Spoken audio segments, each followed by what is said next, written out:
एक दफा का जिक्र है कि एक घास के मैदान में एक चींटी और एक टिड्डी रहते थे। मौसम गर्मा शुरू हो चुका था। एक दिन टिड्डी नाचकर मैदान में झूम रही थी और गीत गा रही थी।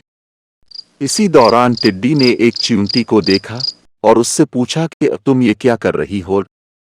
चींटी ने टिड्डी को बताया कि वो अपने लिए कुछ खाना इकट्ठा कर रही है और एक घर बना रही है। टिड्डी ने हंसकर उसका मजाक उड़ाया।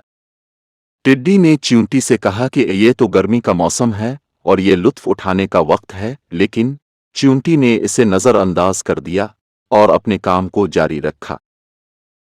अगले दिन भी यही सिलसिला जारी रहा और चींटी मेहनत करती रही, जबकि टिड्डी ने खूब लुत्फ उठाया और मौसम सरमा के लिए कोई तैयारी न की।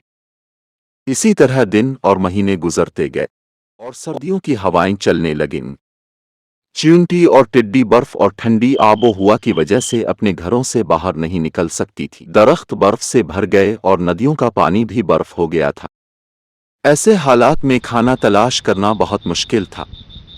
कुछ दिन बाद टिड्डी भूख से तड़पने लगी, लेकिन सर्दी की वजह से ये खाने की तलाश में बाहर भी नहीं जा सकती थी और न ही घर में उसके पास कुछ खाने के लिए था। टिड्डी अब भूख बर्दाश्त नहीं कर सकती थी। उसने मदद हासिल करने के लिए चींटी के घर जाने का फैसला किया, क्योंकि टिड्डी जानती थी कि चींटी ने मौसम सरमा गुजारने के लिए काफी खुराक जमा कर रखी है। टिड्डी ने चींटी के दरवाजे पर दस्तक दी।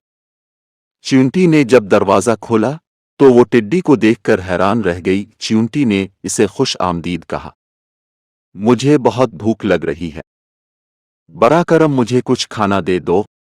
चींटी को टिड्डी की हालत पर काफी तरस आया। उसने कुछ खाना उसे दे दिया। टिड्डी ने चींटी का बहुत शुक्रिया अदा किया और इसे वक्त पर मेहनत और मुस्तकबिल के लिए तैयारी न करने की गलती का एहसास हो गया। अगली गर्मियों से टिड्डी भी चींटी के साथ मेहनत करने लगी, क्योंकि उसे एहसास हो गया था कि मेहनत करना और मुस्तकबिल के लिए मंसूबाबंदी करना कितना जरूरी है। इस कहानी से हमें यह सबक मिलता है कि आज सख्त मेहनत करो ताकि कल फायदा हासिल कर सको। वक्त पर की हुई मेहनत ही सिर्फ फायदा मंद होती है।